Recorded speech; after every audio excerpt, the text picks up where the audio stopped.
जय जय श्री राधे, जय जय श्री राधे, जय जय श्री राधे। भक्ति भक्ति भगवंतु गुरु चतुर्नाम बपुए, इनके पद बंदन किए नाशे विघ्नियने। श्याम प्यारी कुंज बिहारी, जय जय श्री हरिदास दुलारी।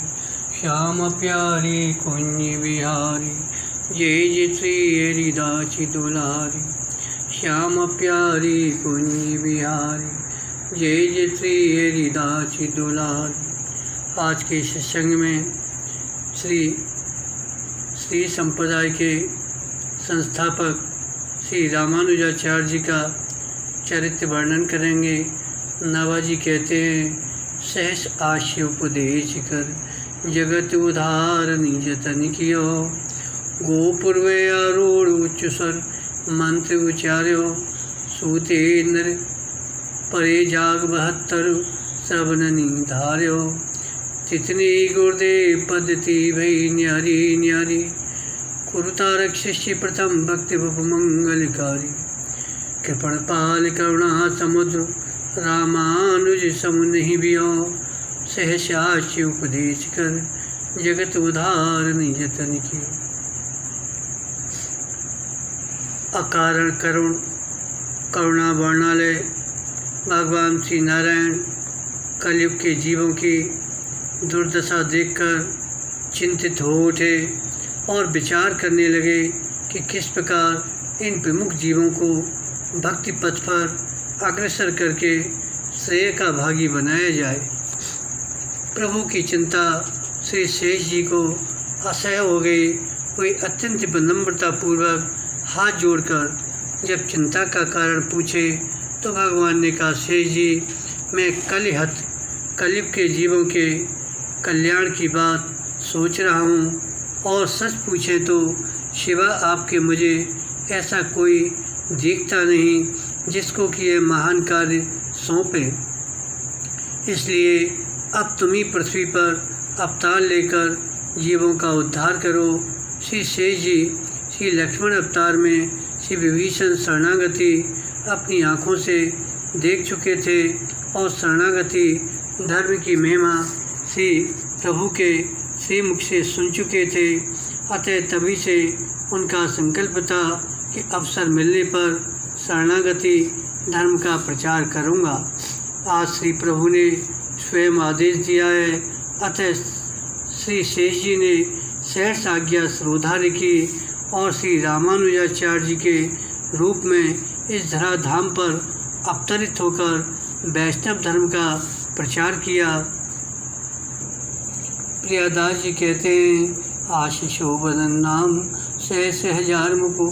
शेषी अवतार जानो वही सुध आई है। गुरु उपदेश मंत्र कहो निके राख्यो। अंतर जब तो स्वामी जी ने मूर्त दिखाई। करुणा निदान कही सब भगवान पावे। चढ़ी दरवाजे सुपकारो धुन छाइए। सुन सीख लियो यो 72 सिद्ध वे। नए भक्ति चोज यह रीत लिखे गाइए। श्री रामानुजाचार्य जी शेष जी के अवतार हैं और उनके शिष्य वर्ग उनको शेषावतार कहते हैं। बहुत से लोग इसे शिष्यों की भावुकता कहते हैं, कोई तो कपोल कल्पना ही कहते। एक बार कुछ शिष्यों ने श्री स्वामी जी से ये बात कही तो उन्होंने कहा, भक्ति मार्ग में चमत्कार दिखाना तो विघ्न रूप ही है, परंतु कहने वालों का जैसे भी संदेह दूर हो हम वह कार्य कर सकते हैं। शिष्यों ने संदेहकर्ताओं से कहा कि आप लोग श्री स्वामी जी के पास जाकर किसी भी प्रकार से अपना संदेह निवारण कर लीजिए। फिर तो सहस्त्रों लोग आए, बोले कि आपको लोग श्री शेष जी का अवतार कहते हैं, तो शेष जी के तो 1000 मुख हैं, क्या आप भी 1000 मुख से 1000 प्रश्नों का एक साथ उत्तर दे सकते हैं? श्री स्वामी जी ने कहा, कोई असंभव नहीं, आप लोग अपने और हमारे बीच में एक पर्दा डाल दीजिए और बाहर से आप सभी लोग प्रश्न करिए, मैं पर्दे के भीतर से सबका एक साथ उत्तर दूंगा, परंतु ध्यान रखना पर्दा हटाना नहीं। ऐसा ही किया गया। खूब प्रश्नोत्तर हुआ। चमत्कार देखकर किसी किसी को भीतर देखने की इच्छा हुई तो पर्दे की ओट में जो ही झांके तो सचमुच सहस्त्र शीर्षा श्री शेष जी को विराजमान देखे, परंतु उनका तेज असह्य होने के कारण सबके सब मूर्छित हो गए। श्री स्वामी जी की कृपा से जब चैतन्य हुए तो सब लोग विनयपूर्वक उनके चरणों में पड़े और शेष रूप मानकर उन्होंने स्तुति की। इस प्रकार रामानुजाचार्य जी शेष के अवतार हैं। श्री रामानुज जी ने 18 बार गोष्ठीपूर्ण स्वामी जी से श्री नारायण मंत्र का उपदेश करने की प्रार्थना की, परंतु वे हर बार और दिन आना यह कहकर टाल देते थे। इसी बहाने वे श्री रामानुज की सच्ची जिज्ञासा को जानना चाहते थे। अंत में श्री रंगनाथ भगवान ने जब इन्हें मंत्र देने की प्रेरणा की तब उपदेश करने के लिए राजी हुए, परंतु रहस्य मंत्र उपदेश देने के पूर्व भी श्री रामानुज जी से प्रतिज्ञा करा ली कि वे और किसी को यह मंत्र नहीं सुनावेंगे तथा मंत्र देने के बाद भी स्वयं आज्ञा किए कि यह किसी को मत बताना। यदि मेरी आज्ञा एवं अपनी प्रतिज्ञा का उल्लंघन करोगे तो नरक के भागी बनोगे। इस मंत्र को जपते ही श्याम सुंदर भगवान ने अपना प्रत्यक्ष दर्शन दिया। यदि यहाँ कोई शंका करे किसी किसी को तो जप करते करते जीवन बीत जाता है, भगवान अनुभव में भी नहीं आते, इनको अति शीघ्र कैसे दर्शन हो गया। समाधान करते हैं कि साधन एक खेती है। जैसे खेती में खेत बढ़िया हो, ऊसर बंजर न हो, बीज उत्तम हो, सड़ा घुना न हो, किसान चतुर एवं भाग्यवान हो, मूर्ख एवं अभागा न हो, तो उसकी खेती में फसल अवश्य होती है और सबसे आगे होती है। उसी प्रकार यदि साधक का हृदय शुद्ध सात्विक हो, विकारी एवं विकारी न हो, मंत्र वैदिक एवं सद आचार्य द्वारा प्राप्त हो, गुरु शिष्य कर्तव्य परायण हो, इनमें लोभ लालच के दाब घात न हो, तो साधना शीघ्र सफल होती है। अन्यथा गुरु लोभी, शिष्य लालची, दो खेले दाव, दो डूबे बापरे, चढ़ पाथर की नाव। पत्थर की नाव स्वयं डूबती है, उसका खेने वाला और उस पर चढ़ने वाला पथिक भी डूबता है। वैसे ही अनाथकारी द्वारा की गई मनमुखी साधना साधक को भी ले डूबती है। जैसे तूमा कठारी व काठ की नाव स्वयं तैरती है, पार होती है, अपने लगे लोहे को भी पार करती है और अपने आश्रित लोगों को भी पार ले जाती है। उसी प्रकार सद्गुरु द्वारा प्राप्त सन मंत्र का समाश्रय लेकर साधु पुरुष अनेक जीवों का उद्धार करने में समर्थ होते हैं। अतः रामानुज जी को मंत्र जपते ही भगवत साक्षात्कार हो गया। मंत्र का यह चमत्कार देखकर आपके हृदय में करुणा उमड़ी। क्यों न सभी जीव मेरे ही समान भगवत दर्शन कर कृतार्थ हो जाएं, यह निश्चित करके आप उसी समय रात में ही गोपुर द्वार पर चढ़ गए और वहीं से उच्च स्वर से आपने मंत्र का उच्चारण किया। मंत्र ध्वनि चारों ओर फैल गई। उसे सुनकर 72 भक्तों ने सीख कर धारण कर लिया। ये सभी सिद्ध भक्त महापुरुष और आचार्य के प्रमुख शिष्य हुए। इसलिए अलग अलग 72 पद्धतियाँ हुई। इनके शिष्यों में कुरतारक जी प्रधान थे, जो जीवों का मंगल करने वाले और भक्ति के मूर्तमान स्वरूप थे। दीन शरणागतों का पालन करने वाले करुणा के समुद्र श्री रामानुजाचार्य के समान दूसरा कोई नहीं हुआ। यह समाचार पाकर इनके गुरुदेव ने फटकारा, कहा कि तुमने मेरी आज्ञा का उल्लंघन किया है, अतः तुमको नरक होगा। आपने हाथ जोड़कर उत्तर दिया, भगवान, अनेकों को भगवत दर्शन का सुख मिले तो मुझे एक को नरक यातना सहर्ष स्वीकार है। यह सुनकर श्री रामानुज जी बड़ी ही विनम्रतापूर्वक बोले, गुरुदेव, मैंने यह जानकारी उच्च स्वर से मंत्र उच्चारण किया है। भगवान, यदि केवल मैं नरक में गिरूं तथा मेरे बदले अनेक नर नारी भगवत धाम को जाएं, तो ऐसे नरक की मैं जन्म जन्म याचना करता हूँ।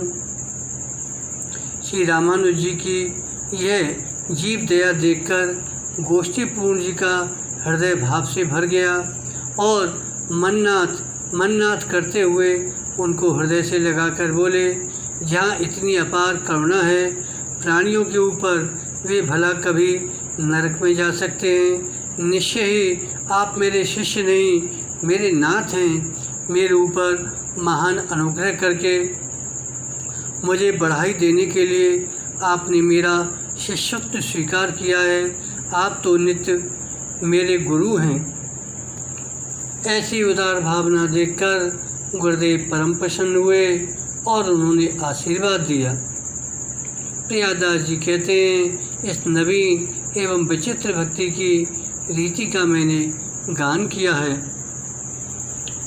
एक बार श्री रामानुजाचार्य जी जगन्नाथ जी का दर्शन करने के लिए नीलगिरी उड़ीसा गए। वहाँ आपने पंडों को आचार विचार से हीन देखा। पंडा पुजारियों का भ्रष्टाचार देखकर पुरी के राजा से मिले, क्योंकि मंदिर की सब व्यवस्था राजा की ओर से होती है। अतः राजा से मिलकर इन्होंने उसे वेद धर्म समझाया और पुजारियों के अनाचार की ओर ध्यान आकृष्ट किया। इस प्रकार राजा से कहकर पंडा पुजारियों को मंदिर से हटवाया और अपने 1000 शिष्यों के साथ प्रेम पूर्वक उमंग के साथ वेद विधि से सेवा पूजा करने लगे। परंतु भगवान को तो गूढ़ भाव को ही पसंद है। बेचारे पंडा मंदिर के पीछे बैठकर रोते बिलखते थे। अपनी भूल के लिए बारंबार क्षमा याचना करते थे। करुणा में प्रभु से यह सब देखा नहीं जाता।